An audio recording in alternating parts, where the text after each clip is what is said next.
Vamos falar do livro E Viveram Felizes para Sempre. Antes de eu falar desse livro, vocês precisam saber que eu não gosto de pós-felizes para sempre. Eu não gosto de saber o que aconteceu com o casal após o desfecho original do livro, porque eu gosto de ter aquela sensação de imaginar o futuro deles, de como aconteceu, do que aconteceu. Então eu li esse livro mais para completar a coleção. Ele é justamente isso, o pós-Felizes para Sempre. Ele vai trazer contos de cada um dos livros, explicando algumas coisas que ficaram em abertas nos livros anteriores. Então, se você não leu os livros, não assista esse vídeo, porque vai ter spoiler. Ou se você não liga para spoiler, assista esse vídeo. O primeiro conto é do Duque e Eu. Ele vai trazer as cartas do pai do Simon. O Simon não se dava bem com o pai dele. Você vai ter isso muito explícito no livro, tanto na série. Os motivos são os mesmos. E o pai dele escreveu cartas pra ele. Então, nesse conto, a gente vai ter a resposta se o Simon leu ou não a carta do pai dele. E se leu, o que tinha na carta. E assim, eu não tava nem aí pras cartas. E eu acho que se você leu, você também não estava nem aí pras cartas. Mas ela resolveu fazer um conto explicando essas cartas e depois que eu terminei de ler, pra mim não fez diferença. No segundo livro, que é o livro do Anthony, que é o Visconde que Me Amava, nós temos um jogo de paintball, que é um jogo que marca muito o livro original, que é, acho que talvez quando a Kate e ele de fato se apaixonam. E eles resolveram só refazer um jogo, tipo, anos depois. Esse livro, ele não acrescenta nada na história, mas eu achei um livro legal de se ler, porque é simplesmente um evento que acontece no futuro e é divertido. O terceiro, que é O Perfeito Cavaleiro. Ele vai trazer a história da irmã da Sophie, que é uma personagem também que vai ser bem marcante no livro deles, mas é uma história à parte que não faz muito sentido pra história original, na verdade não faz nenhum sentido. E a autora só quis dar um desfecho pra uma personagem que foi muito importante no livro original, mas que na real ninguém tá nem aí. No quarto, que é Os Segredos do Collie Bridgeton, a gente tem até uma ideia legal. Bom, você precisa ter lido o livro, então eu já tô avisando pela última vez. Tem um spoiler, se você não leu, não assista, pule. Nós descobrimos que a Penélope é a Lady Whistledown, assim como na série e tudo mais. Só que a forma como se descobre isso é diferente e é anunciado pra toda a sociedade. Só que acontece que a Heloise não está lá presente, porque quando ela foge, justamente quando ela foge pra encontrar o Sir Philip. Então, o livro é basicamente sobre como a Heloise vai receber a notícia.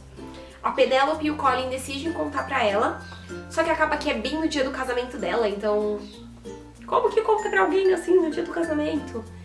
Então a premissa era bem legal, mas a história em si não é, porque não tem uma história de fato. É simplesmente essa espera pra contar ou não contar. O quinto livro, que é o livro da Heloise, Para Ser Felipe com Amor, vai trazer a história da Amanda, que é uma das gêmeas, dos gêmeos, porque o outro é um menino.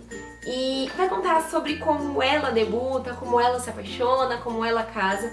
Eu achei um livro bem legal, porque é interessante ver o desenvolvimento da Amanda. Pra quem lê o livro sabe que o quanto os dois eram pestes e completamente sem futuro.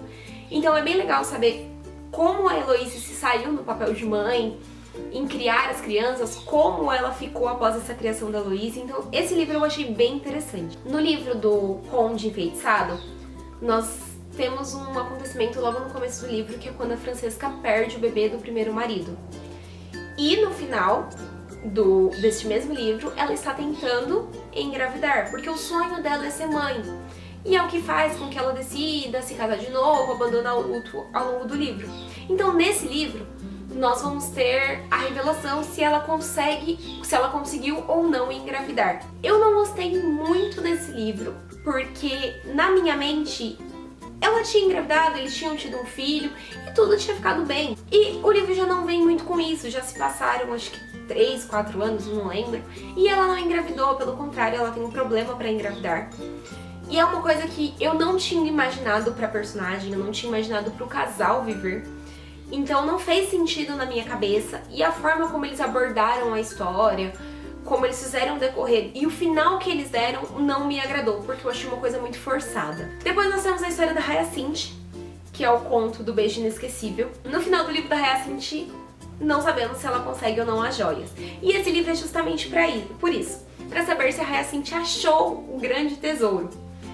E no primeiro livro a gente descobre que quem achou essas joias foi a filha dela.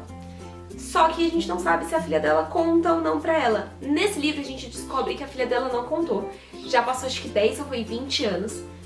E a Hyacinthe continua procurando essas joias, então a gente vai ter esse desfecho se ela vai conseguir as joias ou se ela vai procurar eternamente. No próximo livro, que é o do Gregory, Caminho do Altar, nós vamos ter uma explicação sobre os filhos dele. No livro mesmo a gente descobre que eles tiveram 9 filhos. 9 filhos. É. E esse livro é basicamente para explicar sobre o último filho deles, como eles escolheram o nome. Acho que foi mais para dar um desfecho, para ter um conto para esse personagem, mas é aquela história que realmente não acrescenta. E o que eu mais gostei nesse livro, que foi o que me fez valer muito a pena ler, é a história da Violet, a mãe dos Bridgertons, a matriarca. Me encantei por esse livro, e por mim esse livro podia ter sido só sobre ela. Porque no conto da Violet, a gente tem a Violet criança, que é quando ela conhece pela primeira vez o pai dos meninos. Vamos ter ela debutando, que é quando ela se apaixona por ele. Vamos ter o casamento deles, a noite de núpcia deles, a morte dele e depois como ela sobreviveu à morte, alguns momentos dela casando os filhos e o desfecho, que são os filhos casados, ela já bem velhinha. E eu gostei demais disso, porque a Violet é uma personagem muito importante ao longo dos livros. Ela sempre está presente na vida dos filhos. É uma personagem muito forte. O marido dela morre quando ela tá grávida da 8ª filha, que é a Hyacinthe. E ela se vê sozinha com 8 crianças, então é uma personagem muito forte. Eu amei saber mais sobre a história dela, sobre como foi que ela se apaixonou, como foi o casamento dela. Mesmo que ali bem pouquinho, trechinhos bem curtos. E como ela recebeu a morte do marido dela, que era o grande amor da vida dela. Então isso pra mim foi a parte que faltava na coleção. Eu acho que se tivessem destinado um livro inteiramente a ela, com toda certeza teria sido o meu livro favorito. E é isso, galera. Essa foi a coleção dos Bridgertons. Eu gostei muito, por incrível que pareça, por mais que eu não goste de romance, por mais que eu não goste de Julia Quinn. Como eu disse, não tem muito a ver com a série. Algumas histórias até têm referência, mas não é a mesma história, não é a mesma coisa. Coisas muito marcantes na série não acontecem no livro. Uma coisa que, por exemplo, me incomodou muito é que o Simon do livro é branco. Mas fora isso, sério, vale muito a pena. Eu gostei demais, eu devorei a saga. Então eu super recomendo que vocês leiam os Bridgertons. Fora isso, tem acho que mais 2 livros que é sobre a Lady Whistledown. Mas eu não tenho pretensão de ler, até porque eu não gostei tanto da personagem, da ideia da personagem. Eu gostei dela na série, mas não nos livros. Acho que talvez por ela não aparecer tanto. Então eu não pretendo ler esses 2 livros paralelos. Eu vou me manter só na coleção enquanto eu ainda gosto da Julia Quinn. E é isso, leiam. Se você já leu, comenta aqui embaixo. E tchau!